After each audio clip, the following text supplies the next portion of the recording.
What's up? It's the Arthur Moats Experience with Deke. I'm Arthur Moats, and that's my main man, Deke. What's up, dude? Man, good to see you out of video timeout, man.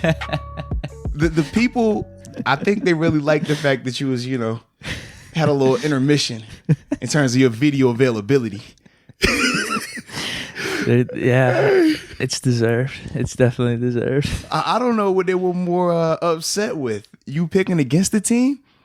Or you said we should allow them to score on this defense? I'm reading the comments. I'm like, whoa, it's 50-50, Deke. I think people just are a wide range of emotions with me right now. Upset, disappointed. Heartbroken, betrayed, backstabbed, Still want me back though.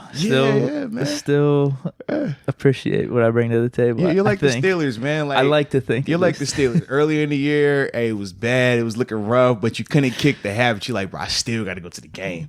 I still got to talk about them. I can't help myself. You know what I mean? So this is your chance to come in and be Duck real quick. Come in and be Duck Hodges. Get back on the good. You know what I'm saying? Start the winning streak up and we'll roll from there, all right? Dude, I was thinking of this. I was contemplating laying in my bed last night about this whole thing because I'm having people hit me up on IG. You hearing them say like, man, I can't believe Deke picked them. Like, because I posted the jersey. I did. And you saw my man's hit you up too, right? Well, the one that actually wore it. He was laughing about it. You gotta like that. People that don't take that stuff too serious. Yeah. But someone said, hey, is it a fan code violation to be picking against the Steelers? And saw some people in your comments too, like, man, I don't know what was up with Deke. Like, he's betraying us, whatever. I'm telling you, though, I don't think that has anything to do with fanhood. I think it does. Why? Because this is my thing, right? And I'm going to tell you another thing, but go ahead. Okay, well, I think this is the reason why. If you're like a diehard fan, right? If you really bleed back and go, how can you ever doubt this team being successful? That's how I look at it. Like, I look at like when I was playing, I had so much confidence in my own ability that I didn't care who I was lining up against. I was always like, yo, I'm going to get the job done. I'm going to win, period. So like if I equate that to if I'm coming up and it's like, oh man, this guy's really been playing good. I haven't had a sack this past 2 weeks. Yeah, I think he's going to block me, guys. It's going to be a bad day today. Like, that's how I look at it. So picking doesn't have to be logical.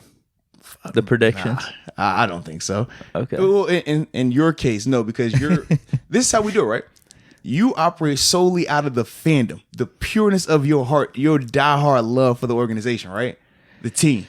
I operate from the side of like, hey, I love the team. I bleed black and gold, but at the same time, I have the opportunity to step back and make more logical, rational decisions because I haven't had the same type of just growing up bleeding it the whole time. Like, you got what? How old are you?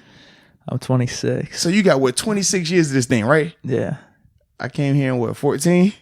So I'm sitting at about 5-6 years of that thing. You feel me?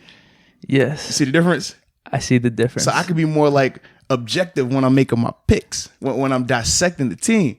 Whereas you got to operate from that love, that burning passion that fuels your soul. So I got two things to that. I feel like no one wants to be put into a box, though, right? People are trying to put me in the box. I'm Deke. I'll give it all to you. Don't you box me in, baby. Don't. And I was, like I said, I was up last night tossing and turning and thinking about this in my bed. They had you couldn't sleep last night, bro. That was tough. But golly. There's no shot in hell I would ever pick against the team if Ben was QB. There's no shot in hell. But technically you did because you said 15-1. So that meant one of those games with Ben would have been a loss. I think on a game, if you would have caught me in season game by game, I would have just kept saying Steelers no matter what. If Ben's quarterback, that's the hope. That's the no matter where we are, we're going in, we're going to win. This is my question for that. Peyton Manning's last year in the league. We all can attest. It was his most terrible year that we ever seen him play. Right. I mean, he looked just awful, right? Yeah. If it's a situation like that, do you still feel as confident? Fair. Because I don't care how much you love Peyton Manning. And I was a big Peyton Manning lover, but I'm like, dude, we're watching him on film preparing for that for the division round playoff game, and we're like, bro, he like like sucks right now. And we were saying to ourselves like, hey, don't hurt him because they'll put Osweiler in. At the time, Osweiler we thought was the better, like wasn't even close to better quarterback. So we're like, man. That's a tough question because I still don't think I would pick against it. I really don't. Okay. So you saying you love Ben more than you love the Steelers, basically? That's not the case. Yeah, that's what it sounds like. That's not the case. But here's the thing: like, because you would pick for a bad Ben over a good Steelers team. No, you just said that. But there's levels to this because hold on, if you're a Packers fan and you grew up watching Brett Favre, okay, and he's not there anymore, and let's say they don't. Well, Aaron Rodgers, you didn't really know how he was going to play his first year. Oh, he still was a first round, and we all talked about how he slid for so long. Well, they did go 6-10 with him. True, but it wasn't because of him. But let's just say it wasn't Aaron Rodgers. Let's just say it's backup quarterback X. Okay. Brett Favre's on the Packers for how long you grew up watching him. Yeah. There's something to Favre being there. Like that's your hope to the team. You're still a diehard Packers fan. Favre was still good. I know, but I'm talking about if he was bad. Like even I still feel if there's some affinity to Favre in your fanhood, okay, then I that's tough. That's tough to give away. That's tough to put in the back burner. This is what I'm saying though. Even with the Favre analogy that you're bringing up, he never looked bad like how Peyton Manning looked. You got to think his last 2 years in Minnesota, 1 year he goes to the NFC Championship game where they should have went to the Super Bowl, and then the next year is when he got hurt. Other than that, he never had he got it no more. Whereas we all can attest to Peyton Manning that last year when they won the Super Bowl, we were like, yo, he looks terrible. Like trash, arm is shot, can't make a throw, can't do anything. He's smart, but that's it. We all can attest that. So what I'm saying is if Ben were to look like that. Every week I'm saying. Like that. Every week I'm saying he's bringing it back one more time. Right, so this is my thing then. So we saw 16? Well, no, he missed a couple games last year with Manning did. So say we saw 12 of those games and he looked like that in all 12 games, which he did. You're going to say Ben has it. All 12 games, as bad as he was looking that season. You were rock with him. You were always picking him to win, right? Yeah. But then a Steelers team that has looked good these past 4 weeks. Think about it. No. Think about that. So a Steelers team that has looked good these past 4 weeks, you would pick against them because there's no Ben out there. So that's what I'm saying. You love Ben more than you love the Steelers because there's no way that you could say, hey, man, this Steelers team, which we all agreed was playing well. But I had my reasoning. What was your reason? I didn't like how they won ugly. Against the Colts. That was your reasoning. That was. And we looked at the Rams team and it was nothing about that Rams team that was so scary. I'm not as good as you, man. Man. Stop that, I think that's what you're trying to get from me. I'm not as good as you man. You are good, and analyzing, man. You are good. That's it, man. Deep, bro. That's what it really comes down to. Bro. Because if we lost Ben, let's say we traded away Ben or something, I'm still a diehard Steelers fan. Yes. I would. But you're not going to pick them to win all the time, though. I would be pissed, though. I would be pissed about it too. Yeah, you know what I mean? And I agree 100% on that. Like, if Mason were to ball out this year and they just traded away Ben or just cut him, like, that's not going to happen. But hypothetically speaking, if they did, I agree with you. I'm like, bro, that's my quarterback. Yeah. Like, what? I'm pissed. Yeah. After all the years, I'm pissed. I was mad when the Colts did that to Peyton Manning. But at the same time, I don't think that people in Indy were like, oh, man, I'm going to start picking against the Colts. I don't think they're going to win because Manning's not out there. That wasn't the case. The same. It was just one game, man. I just think without Ben, I have a tad more objectivity. That's all. So with a bad Ben, you're still picking Steelers. He's always gonna turn back the clock at some point. That's how I would always frame it. I think because here's the thing with that Peyton team, that was still a good team. The Broncos team. Their defense was arguably one of the best they can be in terms of like a historical value. Like their defense was up there with that.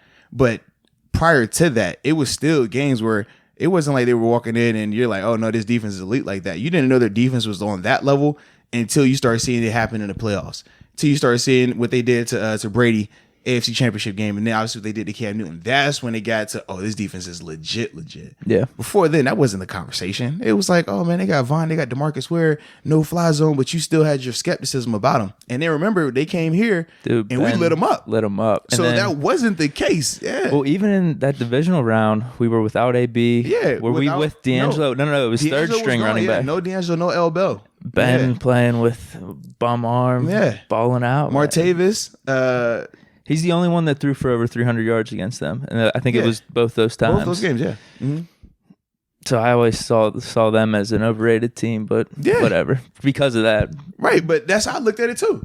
But that's what I'm saying. Like, there's no way, as much of a diehard Peyton Manning fan, that people could be out there that they would be saying, hey, I feel like the Broncos are going to win this because we got Peyton Manning out there. Like, wouldn't you say there was a little something to be said for having him out there versus Osweiler based off of the smarts? You get the smarts, yes. And you get the name, yes. But from a physical ability, can this guy ball out? No. I'm telling you for a fact, we went into that game, we was like, man, look, just don't make it easy in terms of like the disguise early on. So we made sure that every coverage, no matter what it was, looked the exact same because we said, look, he can't beat us with his arm anymore. Those days are gone. It's not even close. Yeah. The biggest thing he could do right now is just check them into the right plays.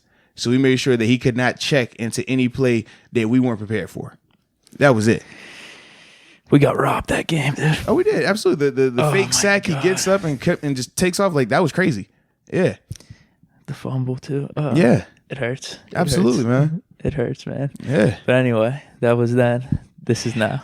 Moral of the story, Deke. If you're going to be objective even if Ben is out there. Even if he's looking terrible, all right? I can't. So just admit that you love Ben more than you love Steelers, and then we're good. I can't do that. I'd say equal. But how can you not, though? But you're technically doing that. Equal levels. It's just technically doing that. It's just a little. You're saying Ben can look like trash when he comes back. Ben could be out there with a half an arm with the brace still on when he comes back, and you're going to be like, oh, he's got us this week, bro. This is the game. Whereas we can have everybody healthy, defense playing crazy, and you're going to be like, I don't know about this week, man. I got to really look into this thing a little bit more. Like, you don't hear the difference in that? That's crazy. There's just a little boost to the fan. No, bro. No, man. You just love Ben more. It's cool, bro.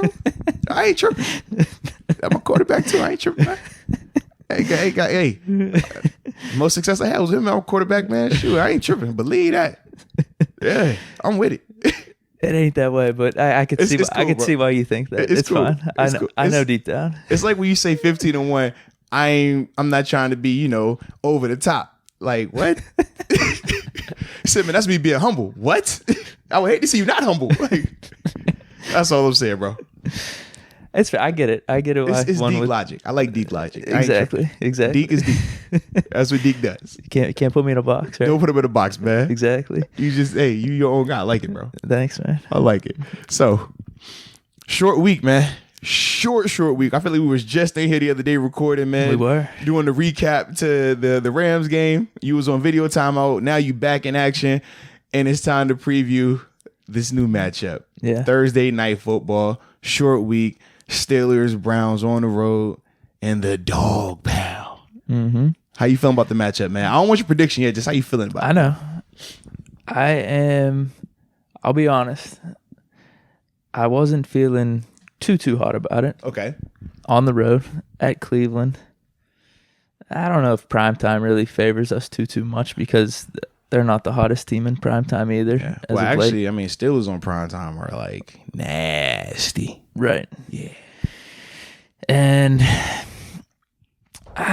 there's a lot of people picking against them, I'm seeing on these sports shows because I don't know what it was. This last game against the Bills got people really hype about the Browns. See, I hear people being hype about them, but then I hear a ton of people like anti them as well just because of some of their inefficiencies, man. Okay. Yeah. But their last game, they looked really good. I thought in general, that was a really good game. No turnovers on either side. It was an enjoyable game. What? I guess so, but this is my biggest thing, man. When I looked at that Browns team, 8 straight plays from the goal line. Oh, yeah. I couldn't punch it in. For me, that's terrible. With the time that they have, that should never happen. I do think they're starting to understand Nick Chubb and Kareem Hunt are where they need to keep going because those are the guys who help move the ball. Those guys are safe with the ball. I mean, granted, Chubb has had his issues fumbling this season, but for the majority of the time when those two guys have the ball, granted, this is Kareem's first game back, but he had 13 targets, 11 touches in that game. So you could tell he was still featured. The thing is, when they have the ball, it takes some of the pressure off of Baker to try to make spectacular plays. And that's the thing that I did like about it. But like I said, man, you have 8 straight plays from the goal line. Oh, there were definitely flaws. Yeah. There definitely were. They just looked way better than what they have because of the Chubb and Hunt combo. And Baker was getting it out fast. Yeah. And the times he wasn't, you could definitely see the pressure coming on him, trying to force a throw to Beckham. Yes. And that typically hasn't been working out. I don't know what's going on there. Like, it really does seem, that was 12 targets. He only had 5 catches. And some of them, there was like a goal line fade here or there, but I mean, there's something to Beckham being there where it's taken away from the offense a tad, because I think it's just forcing them. Because you could see they're moving the ball best when Hunt's getting the ball, Chubb's running, short pass here, short pass there, let people go in open space. So if anything, that might play into our favor because of how good our corners and safeties and Minka have been playing. Yeah, I think, man, the biggest thing is this. Because people ask this in terms of why the Browns are so good running the ball, but they are so bad in terms of pass protection, right? In terms of when they're trying to throw the ball, air it out, they just look bad. And the flip side here in Pittsburgh, they're like, well, Pittsburgh has the better line. Why haven't they been able to run the ball? The thing that when I look at the offenses, we talked about this, right? What do the Steelers not have that the Browns do have in their receiving room? Juju. But now when you talk about the Browns, though, yeah, but they got Odell. They got Odell and Jarvis Landry. And the receiving. Jalen Samuels. No, so this is the thing. So what I'm trying to say is this: when you look at our wide receivers, who are you saying we have to double team? Who are you saying draws attention like that? Nobody, right? Oh, I got you. You're saying what don't we have? Right, that's what we don't have. Whereas them, you have to double Odell. I don't care what his numbers are. You have to double him. Otherwise, he will light it up. Jarvis, you see when they don't double him, he lights it up. So in turn, that takes those guys out the box, which makes that offensive line, when you're running the ball, when you're getting to the Chubb, when you're getting to Kareem Hunt, those guys are having the space that we're talking about that James Conner had last year, or that Le'Veon Bell had last year or 2 years ago.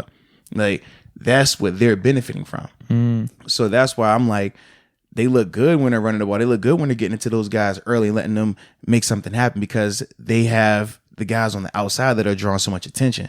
Pittsburgh doesn't have that right now, which is why the running game has been looking how it's been looking. It's not that good right now. No, I get what you're saying. Yeah, so that's like the biggest thing when I look at their offense, the Browns. I'm like, I see that, but I also feel like some of it isn't as real as we think it is. Why is that? Just because, like, when we talk about like the Kareem Hunt, Nick Chubb combo, like everybody's on their train right now of like, oh man, these guys are really good. They're really, really good. Like, and I'm saying it being completely them. It's more of the Odell impact and Landry impact. Yes, indeed, because they're making that box. You cannot pack the box first time.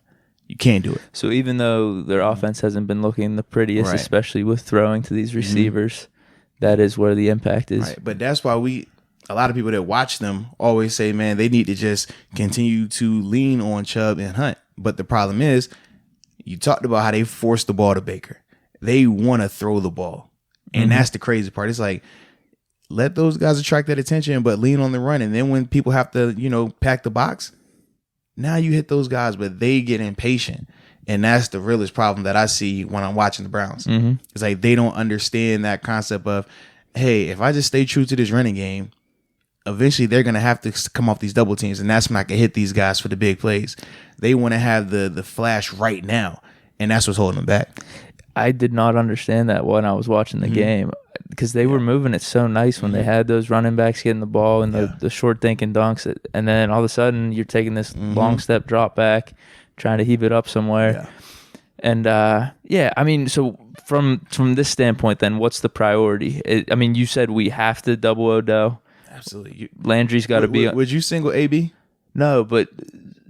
So why would you single Odell? So we're exposing the run game a little bit on defense. So the people you're gonna really lean on is you're gonna ask Vince, Devin Bush, Mark Van when he's in there, Cam, Hargrave, Bud, TJ, they got to stand up like big dogs and make those plays. It's going to be some times where your box is light and you got to just beat the man in front of you and make that play. It's going to be times where you don't have the free hitter. That's the thing that you love about defense, right? When you're able to pack the box, we would always say it doesn't matter how good of a running back it is. As long as we got that free hitter, we got an extra man to the ball. That free hitter is usually the weak safety, or if it was a fire zone coverage, he's the weak seam defender, usually a backside player, right? So everything you do, you're forcing it back to the free hitter. And even if he doesn't make the tackle, all you have to do is just hit the guy. The rest of us can rally to it. The difference now is this. When you have a guy like Odell out there and Jarvis Landry out there, you have to give those guys attention. So now you don't have that free hitter. Now your numbers are equal. That's where it changes. It's different when it's 7-on-5 or it's 8-on-6, right? In terms of 7-man box, 8-man box. That's very advantageous for the defense. But when you're playing this team, you can't pack the box. So it's literally 6-on-6 in there.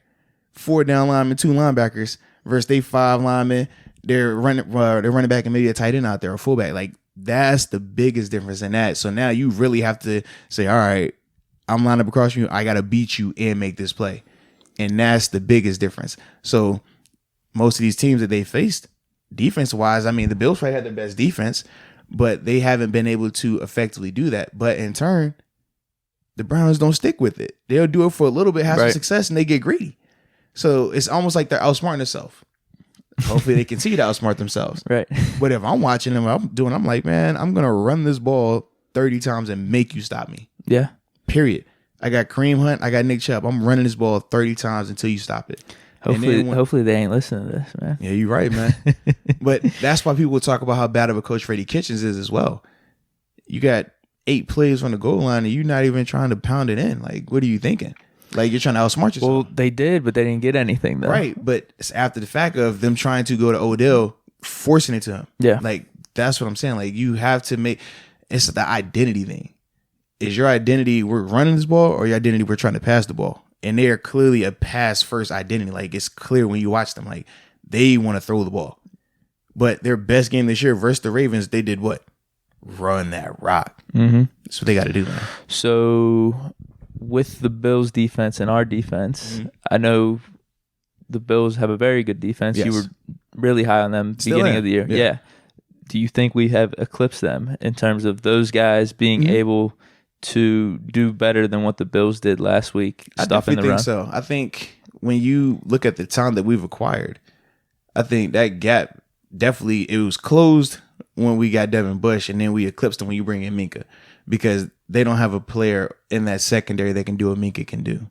Their linebackers are good. I feel like their linebackers are pretty much on par with what we have here, just in terms of their interior linebackers, not the pass rushing element of it. Definitely think we got the better pass rushers. Jerry Hughes is really good. Don't get it twisted. But one Jerry Hughes versus a Bud and TJ, give me that combo. Yeah. Yeah. So that's one thing. We gotta definitely stop the run. So on offense versus their defense. Yes. Their defense didn't look bad against the Bills. Correct.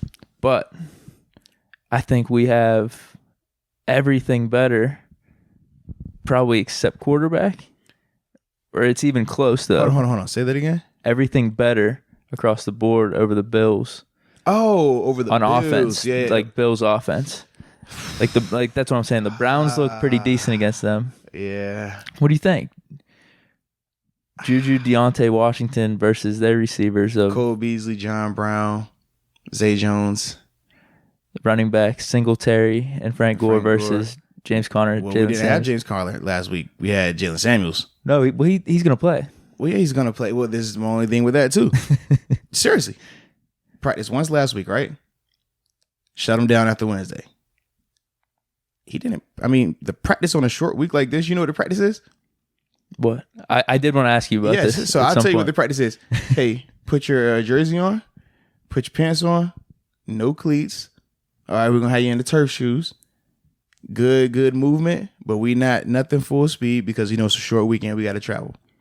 So realistically, how much are you testing that? Not much. So realistically, how much do you know in terms of what you're going to be able to do? Now, granted, I talked to him Monday. We had a radio show together, and he was talking about how he's getting his range of motion back. He said he's feeling a lot better, things like that. And he said it's one of those things that he still isn't 100%, but he's going to go. And that's kind of what he said. And we're just saying, like, I mean, I love the mentality of wanting to be out there, but at the same time, if you haven't tested it, your first test of it is going to be in the game. I just don't know what James we're going to see. So that's why for me, I'm like, if it's 100% healthy, James, yeah, absolutely. Our backs are better. But even with that, I'm like, I don't know right now. That's fair. At least, actually, I don't know. I can't be the judge of this, but it feels like the shoulder, the AC joint sprain, is better than having something in the legs for a running back. In theory, yes, but it's what he told us is less about when he's running the ball and more about when he's asked to pass protect and when he's asked to make catches. Because running the ball, you're low anyways. You're covering it up. When you're having to pass protect, you're still pushing the element. And that's where you're going to feel it. Or when you're having to reach over your head for a catch. That's what he said were the biggest issues. And that's why he couldn't go last week. He said the range of motion, I just didn't have it. Yeah. So now it's like, all right, you have the range of motion, cool. But the strength element, you're not going to have. Then you're also going to have this pain tolerance is what he said as well. So granted, you're probably going to get the medicine pre-game to give him that boost. But still, now I'm like, all right, is that going to be enough for him to be good? And this is also going to be something that's going to ultimately set him back for 2 or 3 weeks down the line. We don't know. We're going to find out soon, though. We will. Now, along with that, the Thursday night effect. What do you say about it? Is it real? It is real because you got to think, man, when you go from Sunday to Thursday, it usually takes guys Sunday to Sunday to like, you're not going to feel 100% for the game. Sunday to Sunday to feel as close as you can to feeling good enough to play in the game. So now you're cutting out how many days of recovery. Typically, like for example, when I played on Sunday, Monday, I'm getting a massage. Monday, I'm seeing my chiropractor. Monday, I'm going to get body work done. Then again, I'm going to go on Thursday to get some more work done. And then Saturday morning, before we travel or before we go to meetings, I'm going to get some more work done just to play in the game on Sunday. Those are 3 days of recovery treatments that I'm getting done prior to a game from Sunday to Sunday, not counting the off day of Monday and Tuesday. You're condensing all of that. Your off day was Monday after the game when you still had to come in and watch film. You come in Tuesday, you have the glorified, like I said, light walk-through, jog-ish practice. And then Wednesday, you're traveling. Then you play Thursday night. Yeah. It's not a lot of time. You missing in terms of your full recovery days. You miss all of that. In terms of just the game plan and preparation, you don't get none of that. That's why most of the time, whatever you saw these teams do on Sunday, it's going to be very similar to what they're going to do Thursday just because you don't have enough time to put in a totally new game plan. Right. Now, it helps in this situation because the familiarity between both teams, division opponents, same coaching staffs, at least with Freddie Kitchens, he was there last year, so you know his similarities. They know the Steelers like great because it's been the same coach, same coordinators, same defense for how many years now. So that benefits both teams on a short week. But at the end of the day, from the physical standpoint, I mean, it sucks. Like, you go into that game, you think you feel bad going into a Sunday game. Thursday game, that's when you dig deep. You got to ask yourself, like, hey, do I really love this? Serious, man. You want him banned? Or as a player, you wanted him banned? Put it like this, you don't have to ban him, but you would need to do it after a bye week. But then from a logistics standpoint, that changes because they start the Thursday night games after week 1. So you wouldn't want to give a team a bye going into week 1, but at the same time, I don't care if it's week 1 or week 16. You go Sunday to Thursday in the NFL, you're feeling that. But I always laugh, too, when they talk about how, hey, man, this team is going to play 3 games in 17 days or however many it is, right? Between the Sunday, Thursday, then that following week, right? And it's a big deal because it's the regular season. But they do that same stuff to people doing the preseason, too. No one talks about it, though. Yeah, think about that. You go Sunday, Thursday night game. That last week was always a Thursday night game, and then you're going to play again on that following Sunday. Think about that. It's the exact same thing, but nobody talks about that because it's preseason. Well, the starters aren't playing. No. Don't get it twisted. I started, multiple times week 1, day 1 starter, and still played in that Thursday night game at least a half. So, yeah, that's a myth. People say, oh, the starters don't play. Oh, look at Ben over there. AB's over there. L. Bill's over there. Okay, cool. Hey, that's the same when you probably say starters don't play special teams too, right? That's not true. That's definitely not true, yeah. It's the exact same concept, bro. Exact same concept, man. At least you're bringing it to light here. Yeah, but it is what it is. We always talked about it, but we laugh because people don't care about that. They just want to see football. And that's what we always say. Well, that's my question to you. Yeah. How about now you're watching it? Don't you like having that Thursday night game during the week? I do like the game, but they need to structure like how they do college. Pitt and UNC is going to play this Thursday, right? Mm-hmm. Exactly the same day, same time as Steelers-Browns. They make sure that Pitt and UNC both had a bye week last week, so that way you got the full time to recover and prepare. So maybe 2 buys. You could do that. Should the NFL be looking into that? But this is the biggest issue. You start Thursday night games week 2. Think about it. You got opening Sunday, and then somebody's going to have a Thursday night game that Thursday. Yeah. How do you structure that? You would have to push it back because otherwise you're giving a team a week 1 bye, and they're not opening up the season with a game. And people, let's be real, fan bases will go crazy if it's opening week. Imagine if the Steelers opening Sunday, don't have a game, Sunday or Monday, they got to wait till Thursday to play. You'll be pissed. Steel Nation would be pissed. The national media would be pissed. Let's be real. That's how it is. Yeah. Yeah. So in that regard, man, it just, you'd have to either push it back or cut down some of the games. Actually, that's not a bad idea, having an extra bye throughout the season, or maybe a bye or 2. Mm-hmm. It just extends the season. Who wouldn't want that? Well, that's the other thing. Who wouldn't want that? You're not adding extra weeks to the season if you're not guaranteeing money for these players. People talk about that's no different than the 17-game schedule, 18-game schedule, right? Oh, we'll put 2 bye weeks in, cut the preseason down. You got this. No, because you're still giving me added risk. Those practices I got to go out there, I can still have the same risk of tearing my ACL in a practice that I can have in a game. So what's the difference? Well, I wouldn't want added games. I think 16 is perfect. Even the added practice, though, of, hey, we're going to add an additional bye week in it. She's still going to have the 16 games, right? But now instead of being a 17-week season, 18 weeks, right? Because you got 2 bye weeks. Yeah. What I'm saying is the additional practices, you're still taking the same risk. You're still getting the same wear and tear. Really? People just overlook that. What? How do you think you get better in practice? You got to go hard. Okay. Yeah. And we've heard numerous times of people getting hurt in practice. It happens all the time. If it's not a headline marquee player, sometimes you don't get the highlight of that element, but people definitely get hurt in practice all the time. That is fair. Wouldn't that be better, though, than adding the games? I think if you want to add the games, you need to do something with the money standpoint. That'd be the only way that guys will be more interested into it, because either way, the more you add in terms of practice time, the more you add in terms of games, the more risks these players take, the less in terms of how long their career is going to be, it's going to be shortened down. Okay. That's how it's going to happen. Adding the bye wouldn't necessarily, it may or may not, I don't know, because even if your team isn't playing throughout that week, you're still into football. Like the league could still make money off football. Yeah, from a money standpoint, it works. But it's the difference between what's best for the league and what's best for the players. What's best for the fans, what's best for the players. That's what I'm saying. With the added bye week, if the players increase their salaries a little bit, maybe there's something to be said for that. And it could be one on both sides a little bit, right? Well, that's the thing. Because that's the other argument, right? Because, obviously people are talking about the 18-game schedule. That's the big thing right now. It's the hot topic. Even with increasing pay, it doesn't matter because from a long-term standpoint, your career span will be shorter. So you're still not going to make the money that you think you're going to make. The biggest thing to do, the biggest argument for the player standpoint is guarantee the contract. So that way, hey, we add these games. If anything happens where my career is short, at least my money is fully guaranteed now. But the owners don't want to do that. Yeah.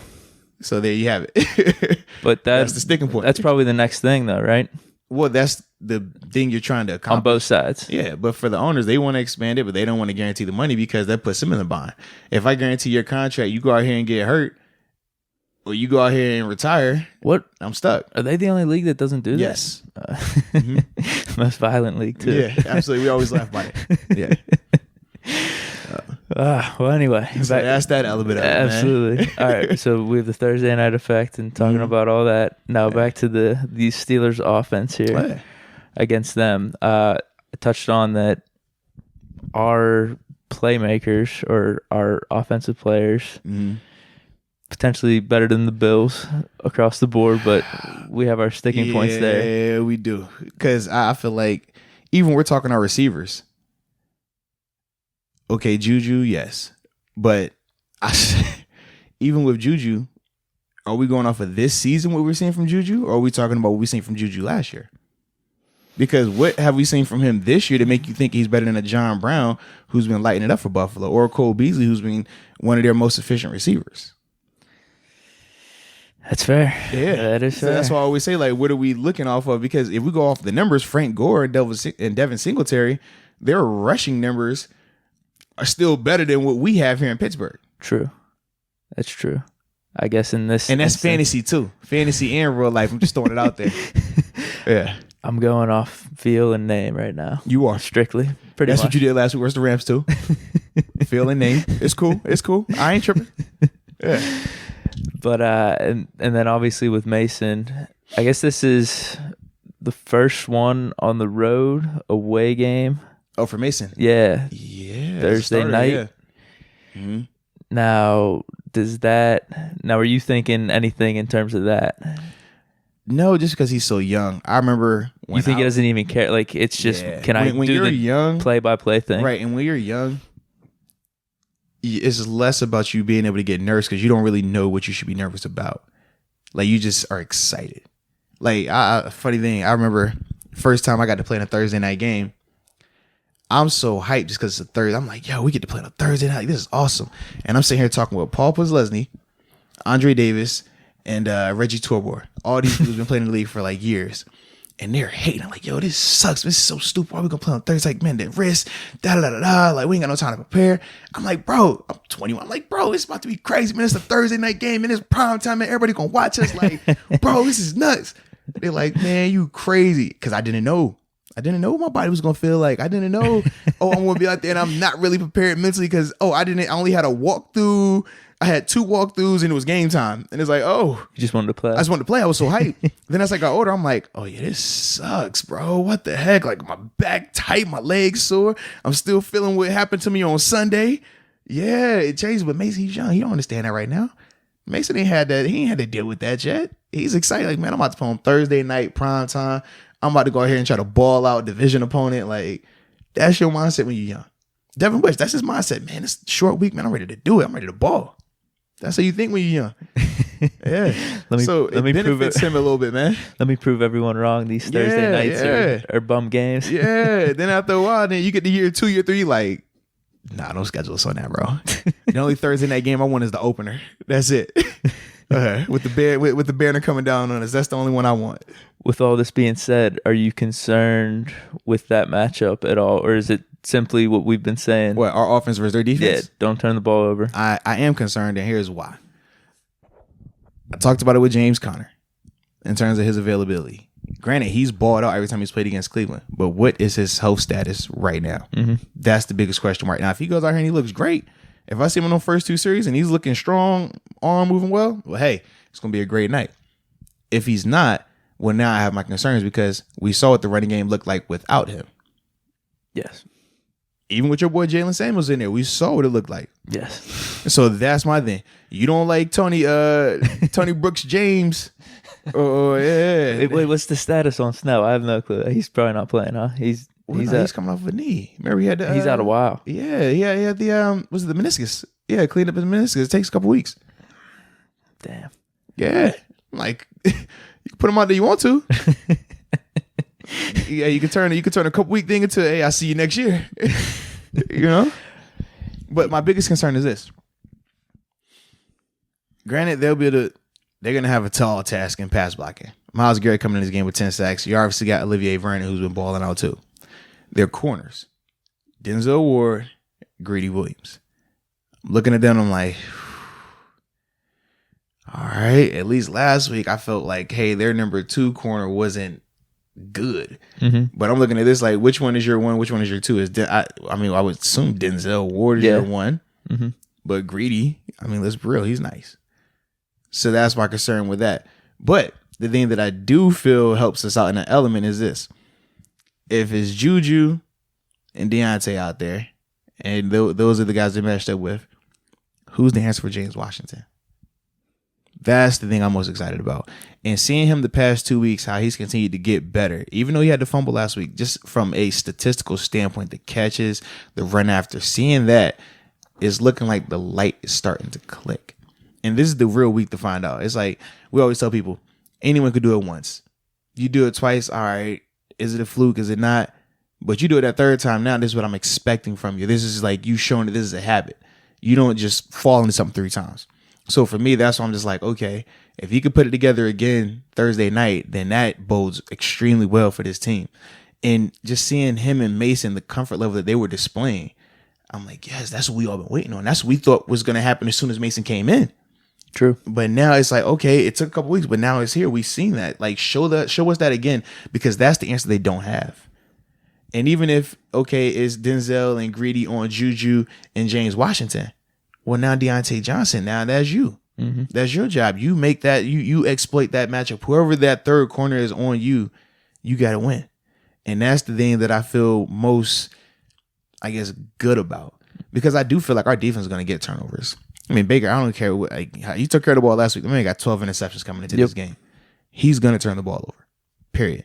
When they try to pass, they cannot protect. They cannot stop this D-line. It's not happening. Their best chance is to run that ball. But like we said, man, I think that Vince, he's built for games like this.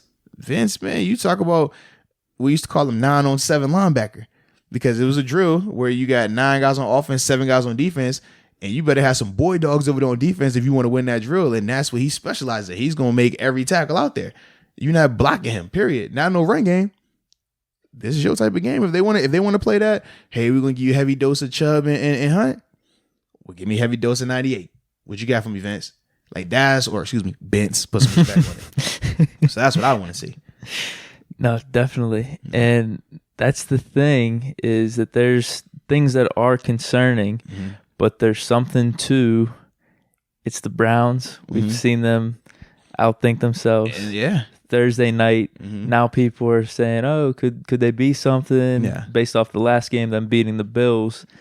And it feels like this Steeler team, even though we're on this run, especially with Mason being at quarterback, they're flying under the radar still. So my question to you is this.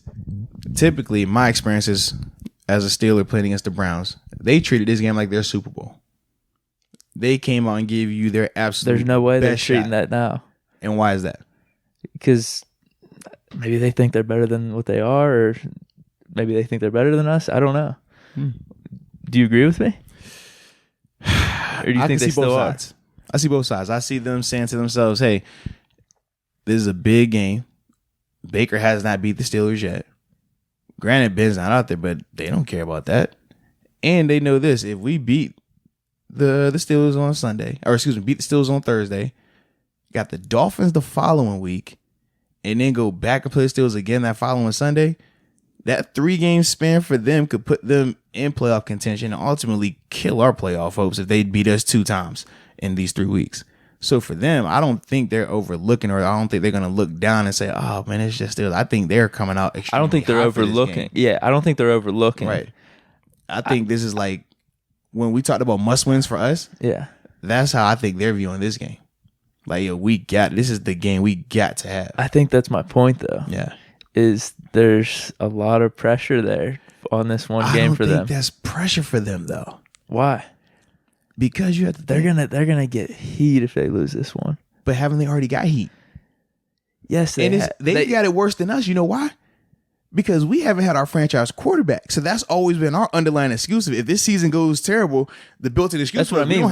We're under the radar. That's what I mean. We're playing with house money. But for them, they've got it since week 1 when Tennessee went in there and blasted them. Remember that? But but that's what I mean, especially after the Broncos game. So I don't really view them as having any additional pressure. For them, they're like, man, worst case, what? We already suck. Worst case, what? We don't make the playoffs again? How many years has it been? Worst case?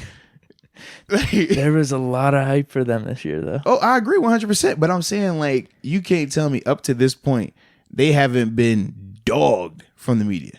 No, I agree. But what I mean is after this Denver game, I think everyone just counted them like this season's lost for them. But now they won against the Bills. All of a sudden, it's back. Like, the expectations are back. I don't feel like it's the same, though. I personally don't. You don't? Okay. I don't. Because they're not even in playoff contention right now. Granted, they have a very. I think they're throwing them on those boards whenever you see it on ESPN. Yeah, and they have the Steelers at 6 on ESPN. We're the 6th right now. So who has more pressure there? We got the spot. They're trying to get. But that's what I'm saying. I don't think anyone. and really thinks we're going to stay at that 6. But see, this is another thing. I feel like the expectations have changed over the past couple weeks for the Steelers. For us? Yes. Beforehand, let's be real. Was it really playoff talk, or was it, hey, man, let's just try to look decent each week? Was it, let's try to get a little bit better each week? Now it's like, oh, you're looking at the rest of the schedule. Oh, these are very favorable games. These are games that the Steelers should win. These are games that, hey, the way this defense is playing, it doesn't matter what the offense does. Just don't turn the ball over. That's the narrative now. I don't know. From a national standpoint, that's not what I'm feeling, though. I'm feeling week by week, and that's why I'm liking it. Because see, you say that's not the vibe that the circles, the media personnel. Yeah, really, absolutely. The vibe is they should be winning these games. It's totally changed. 3 weeks ago, it's not the conversation. 3 weeks ago, it was like, hey, just don't get blown out. Just try to look formidable. Now it's like, oh, Coach T, Coach of the Year candidate. Man, this defense, man, you got Minka Fitzpatrick. That's Defensive Player of the Year candidate. Man. I'm feeling it's week by week still. And just keep it close. And obviously I disrespected them last week, the last 2 weeks with these, hey, man, let them score. But I don't think that's the case anymore with this Steelers team. So this is my thing. You're saying that you're still week by week. Yes. But let's be real. If this team doesn't make the playoffs, it's not viewed as, oh, this is house money. It's viewed as that was a disappointment because of the defense that you had and the way y'all were playing. Right. A little bit. So the expectations have changed. A little bit. But if the defense still plays really good and it's just the offense that's sputtering, you're just like, but haven't they been doing that, though? They have, and we've been winning. But it's so the expectation there's been some tight games. But when you got defense, that's how you win. You're not going to blow teams out just because you have a great defense. And I'm starting to realize that. Yeah, these games are going to be close. It's starting to come back to me, man. It's been a while. Yeah, these games are going to be close. You're looking at 3-zips, 10-9s, or 12-9s. Like, you're getting those type of wins when you have a great defense and a average at best offense right now. Man, I think you could say all this, but still hone in on your expectations. This sounds odd coming from me. Well, this is the thing. I feel like you're trying to downplay it so much so that way it's like the built-in, hey, if it doesn't work out, we're good. That's the key to happiness. That's what a lot of people say. No, it can't, man. In terms of the expectation for this team now is drastically different than what it was when they were sitting at, was it 1-4 at the time? Yeah, I agree. I will be pissed if we lose this game. Yeah. I would be. I'd be because the expectation is the expectation now. Although, I mean, considering all these factors we're talking about, I mean, should we be? In what regard? Like a Thursday night game on the road, Mason Rudolph. It's a 2-hour bus ride, though. Wait, so that the road element honestly, this is the thing I said. If you had to have a Thursday night game on the road, this is the best case scenario because you don't have to take a plane. So the road element is more based off the travel time as opposed to the opposing stadium? Yes. Really? Yes. Because, like, for example, what was it? The Panthers came up here last year. Mm-hmm. The fact that you have to take a flight to get up here, the added time to that is less for your preparation. It's less for your body to rest and recover. That's what we always talk about. Like, teams got to go East Coast, West Coast, East Coast. The flight, you feel that. I mean, you was in San Fran earlier this year, right? You talked about how, man, I felt one way when I got out. I felt another when I came back. And that was with you just walking around. Not playing, just walking around. I felt like I played a game. Yeah. So just imagine if you really have to go out here and, like, get it. Like, battle with a grown man for 4 quarters. Yeah. Like, it's totally different. So that's why the road element is huge in terms of the Thursday night, because you're like, dang, not only am I losing a recovery day or 2 or 3, but now I can't even, like, get off my feet and relax. I got to travel. And like I said, Pittsburgh, you taking the bus. That's what we do. You take the bus over there, so you're not even kicking your feet up. At least on the plane, you got big boy leg room, man. You kicking your feet up, recline the seat back, might watch a movie. You on the bus. It's Greyhound. It's leg room-ish, but it's still a bus. Take back to my college days. JMU. Shout out. Go Dukes.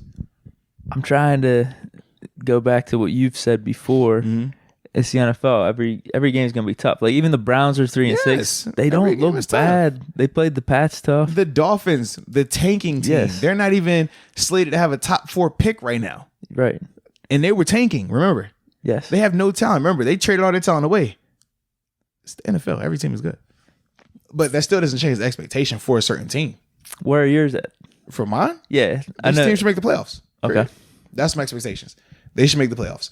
And the reason why I say that is because, hey, this defense is playing crazy. even with the offense not being able to. So your expectations are week to week the offense should be improving. They have been, have they not? And they have, yes. The biggest thing that they have to get out their game in a big way are the points that they're allowing on offense in terms of 2 weeks back to back with a safety. Last week you allowed 9 points. You cannot give up 9 points on a week to week basis before your defense even touches the field. That's the problem. But that lets you know how good this defense is. If you can spot the Rams 9 points, and let's be real, their offense hasn't been trashed this season. You spot them 9 points, but you go out here on defense and only hold that Rams offense to 3 points. And we talked about how they've been in some shootouts this year, right? We talked about the Rams. Yes. So if your defense go out here and hold them to 3 points, for me, that says, okay, my expectation for you has to rise. When I saw them versus the Colts team, you having some bad plays, but how do you handle adversity? Oh, 96-yard pick six. Okay, my expectations are getting higher for you. We saw what they looked like versus Phillip Rivers team on the road in L.A. That same Phillip Rivers team, everybody was like, oh, they're trash. And what they go do to Green Bay, who people were talking about had one of the top defenses in the league, just wanted to torch them. So for me, I'm like, okay. And then when I look back and I say, oh, who have we lost to and how have we lost to them? Oh, the NFL power rankings. I don't really like to read into them. But I remember you told me this. You said, I only like stats when they help my argument, right? When they are favorable for me. So I look at the 4 teams the Steelers lost to. You know who the top 4 teams in the NFL power rankings are? Number 1, Baltimore. Number two, no, it was New England. It's not. It was San Fran. It was San Fran was number 2. New England was 3, and then Seattle was 4. I said, oh man, the top 4 teams they lost to? The top 4 teams in the NFL, that's who the Steelers lost to. And let's be real, out of those 4, could they have won 3 of them? Should they have realistically won 2 of them? Yes, we've been saying that. That's all I'm saying, man. So yeah, my expectations have changed for this team. Okay, yeah, that's good. I don't know. I'm trying to think. I'm trying to think how I'm. If this team doesn't make the playoffs, you would be disappointed. I will be, yes, but you wouldn't feel disappointed if you didn't have expectations for this team to be good right now. If we were Miami, even with Miami winning how they're winning right now, do you think their expectation is they're making the playoffs? Not a chance. No. Even though when we talk about, it's 3-game difference between the two of us.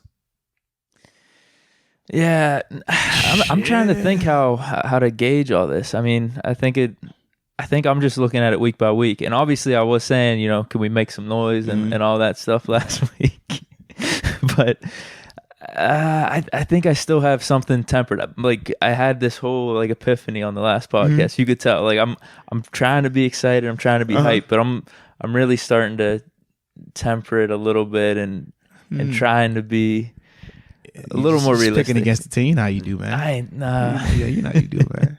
Yeah, it's all good. Well, speaking of picks, you want to get into them here? We can do it, man. Is everyone waiting, man? Yeah. You want to go first? No, I want you to go first, but we want to hear this.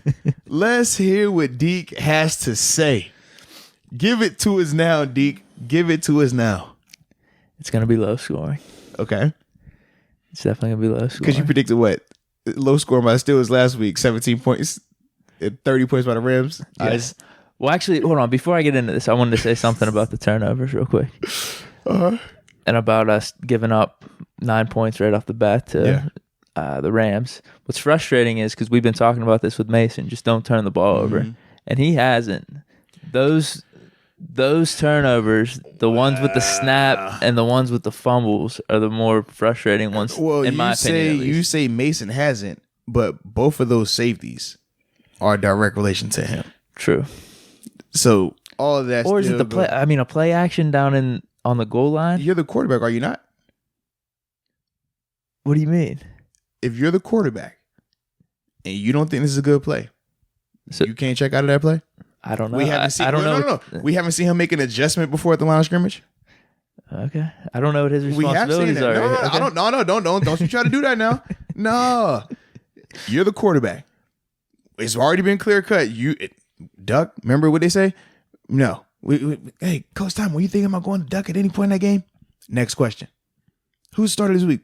Mason Rudolph. Next question. You're the guy. You don't have to look over your shoulder. Nobody's coming in for you. Okay. It's not like we haven't seen him direct traffic out there. It's been plenty of times I've seen him talk to me. Hey, you here? No, come over here. Okay, we'll put that on him. Yeah, both weeks. The fumbles were frustrating, though. The fumbles have been very frustrating. They have been. And the drops. I feel like this was Mason's best game. Even with the safety, I still feel like he was stepping into his throws. He was making good reads. The drops killed him. If he don't have those 5-6 drops on those receivers, he's probably going to be close to 300 yards passing. Yep. Totally different perspective. Yep. So for me, I'm like, I like that. Yeah. Same. We just got to limit the turnovers. Yes. The I don't even know what you would call it. Bonehead detail. Yeah, bonehead mistakes. Yeah, you got to detail your work, man. Okay. Back to the prediction. Here we go. Come on. Low scoring. All right, D. Come on, baby. I believe in you, baby. I believe in you. This is actually, I don't know how much of it's based off feel. Okay. Actually, I don't think much of it is here. All right. Okay. Because the feeling based off a lot of what we're saying is it's a tighter matchup than we think, and then Browns being at home. Mm-hmm. But I think the analytical Deke's stepping in here a little bit. I don't even know how I feel about this. The Baker turnovers. You just said last week you protected the ball. All right, go ahead. That's 1 week. Said that. That's 1 week. You said that. All right, which man? Hey, don't listen to me. You go. We have really good pass rush. And I'm seeing the Browns, we touched on this, outthink themselves. Mm-hmm. Try to force feed Odell. Yeah.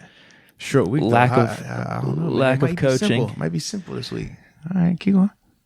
Maybe this is more feel than what I'm giving on. Some way. We grit it out. And we get the dub on Thursday night. Okay. I see you learned one thing. What do you mean? Just say you learned one lesson. What are you picking against them? I like it. But yeah. All right, I'm not going to get into all that. But go ahead. So we win. We win 20-13. Okay. On the road. Okay. It's going to be gritty. Mason won't make any turnovers. We might have some 4-and-outs here and there. Yeah. But the field position game is going to be won by us. The defense, we're going to get some turnovers. Okay. And we're going to be... So 20-13. And that's low scoring? You don't think that's low scoring? I don't know. I thought last week was low scoring. Hey, man. 12-9. Listen, defense is on a pace that... I feel like when teams get into the 20s, that's like average scoring right there, man. Defense is on a pace. We're scoring touchdowns every week. Yeah. So, all right. So 7 of them could come from the defense. Okay. All right. What's your take? Oh, no. Oh, no. All right, let's talk about it. All right. Let's talk about it. Oh, no. When you look on paper, who has a better team? That's the real question, right? Who has a better team? From a talent standpoint, we could say that they are more talented, yes. Yes. But from a team standpoint, who's playing together better? We are. Yes. Who's the more cohesive group? We are. Who has the identity crisis right now? They do. Coaching staff, it's not close. Give me Coach Tomlin 3, 4, 5, 6, 7, however many days of the week you want to count over Freddie Kitchens. Okay? But this game is on the road. It is a short week. Oh. We do have some questions in terms of injuries and health. Yes. We do have some concerns in that department. Odell, he can be scary at times, but at the same time, I think he's getting in his head a little bit as well because he wants to catch us as all receivers do. It is in the dog pound. And I know how they get down to the dog pound. I know how they make this game Super Bowl-ish down there. I've seen it. I've witnessed it. I've only been a victim once, though. I've only lost there once. There's been some tight ones, yeah. Yeah, there's been some tight ones, but I've only took one L, and I was in 14 where we got mollywopped by Mike Pettin and them boys. Yes. And as much as I want to say that this time it's going to be different, whoa, I do feel it's going to be different. So with that being said, man, I got Steelers winning 24-17. I do think it's going to be closer because I think early on, with it being a short week, the Browns are going to be a lot more simple. And simple is good for them because when they have time to scheme and think, they're going to try to figure out, how can I get Kareem Hunt the ball? How can I get Nick Chubb the ball? How can I get Odell the ball? Jarvis the ball? It's too many people to think about. Then you factor in the 13 targets and 11 touches that Kareem Hunt had. He was lining up at fullback last week. He was. Do you really think Kareem Hunt is going to be happy lining up at fullback next week and the week after that and the week after that? No. So they're going to try to find ways to get him the ball more. which in turn makes things a little more complicated for them, makes them have to think a little bit more. And then ultimately that takes away from Odell, who we already know when he's not getting the ball, when they're losing, he gets a little frustrated. Yes. We know Baker, he wants to light it up. He wants to throw that thing. He's the gunslinger. We got to win because of me. That bodes well for the Steelers. So that's why all of those factors, I'm excited for this team. And I think that, I don't know if the defense scores this week, but I know they're going to get turnovers this week. And for this Steeler offense, the biggest concern is James Conner's health. I do think if he's going to go, though, he's going to make sure he's ready. He's not going to go out there and hurt the team. Yeah. So I do like that element. He'll take himself out early. Right. But in turn, if he takes himself out early, that does help the team because now we're going to be short a guy. Just because you only get 46 on game day roster. So if you're not able to go the whole game, you don't go at all because you kill us from a depth standpoint. If you're going to carry 3 backs, right? One of those guys playing special teams like crazy. James starts the game and he's, I can't go after a couple series. I take myself out. Now we're sitting at 2 healthy guys. That's a problem. You know who might be a decent back? Like if we ever get into one of those scenarios, I think Juju would kind of be decent. They're not doing that, man. I know, but I'm just saying. Not doing that, man. Stop playing, man. You don't think? They're not doing that, bro. Stop it. Hold on. You don't think Not a chance. You don't think he'd be decent? Not a chance. I can tell you right now as a linebacker, if Juju was playing running back, I love Juju. That's my dog. I'm lighting him up. I don't want to hear it, bro. I love Juju. That's my dog. Like, without a doubt. What he does to corners and safeties are special. But they also are little. Yes. You're not, man, I'm a grown man. What about like Randall Cobb or, Ty Montgomery? Like these dudes like lining up. Did you see how they would use them? It wasn't like they were 20, 30 carries of Randall Cobb. It's like, hey, we're going to scheme you up, gadget you. Even with Montgomery, he wasn't like that at first. That's what I mean. It would be, he wasn't like that at first. If we had to get in that scenario. But let's be real. With Montgomery, he's a more elusive runner in terms of like make you miss. Whereas Juju is more physical. I'm going to stiff arm you and take something the distance. Yeah. That works on little players. You can stiff arm little guys. I will break your arm. That's all I'm saying. Okay. Whereas with Montgomery, he was elusive enough that he can hit it and make you hit a cut, make a guy miss. Different styles. And that's what I'm saying. Yeah. But all right. Just ideas. Like I said, if Connor had to take himself out, one of our other running backs got hurt. They ain't doing that, bro. Okay. They ain't doing that. They'll give you a heavy dose of Rosie Nix first. Okay. They'll do Rosie Nix. They'll give him the ball every time, or they would just abandon the run completely. Okay. That's how that would go. They're not putting Juju back there. Yeah. Gotcha. Sleep. Yeah. All right, man. But yeah, man, 24-17. I got Steelers getting it down on the road. Bold prediction. Now, after the Steelers win 24-17, Freddie Kitchens is fired on Saturday. New coach for them on Sunday. Really? Yeah, I'm all the way in on it, baby. Let's roll. Really? There's already been talks about it. I could see it. There's already been talks about it. I could see it. This is the game. This is the game. Gotta win. This is their must-win game. When we talked about how we looked for our must-win, like we gotta have this game. That Bengals game, right? That was our must-win. If we would have went out there and stunk it up versus the Bengals, let's be real, it would have been a major issue. Okay, quarterback or no quarterback, been a major issue. The grace period was, it's no Big Ben. They don't have that excuse. And then the fact that last week Freddie Kitchens wanted to show his disciplinarianism, right? They set down one of their best receivers, right? Because he was goofing off, was late to a meeting, was a little late, a little tardy. Okay, you one of them guys? No, okay. Even though it's a pump fake, because if it was Odell, if it was any other quarterback out, any other player out there, they late, nothing's happening to him. Let's be real, we know how that goes. But all those factors into that thing, the expectations for this team going into it, if they lose, it's a big deal in Cleveland because of the expectations, because what they did last week when they beat the Bills, even though they shouldn't have, we watched that game. Mm-hmm. They shouldn't have, but even though they did, I feel like it did give them that hope back. You would say outplayed them, though, actually. Yes, and it was more so, I do think the Bills were sloppy out there. Yeah, they were. In particular offense, man. Josh Allen, he definitely has to continue to grow in that element, man. He has a cannon, but his accuracy still plagues them. His reads still plague them.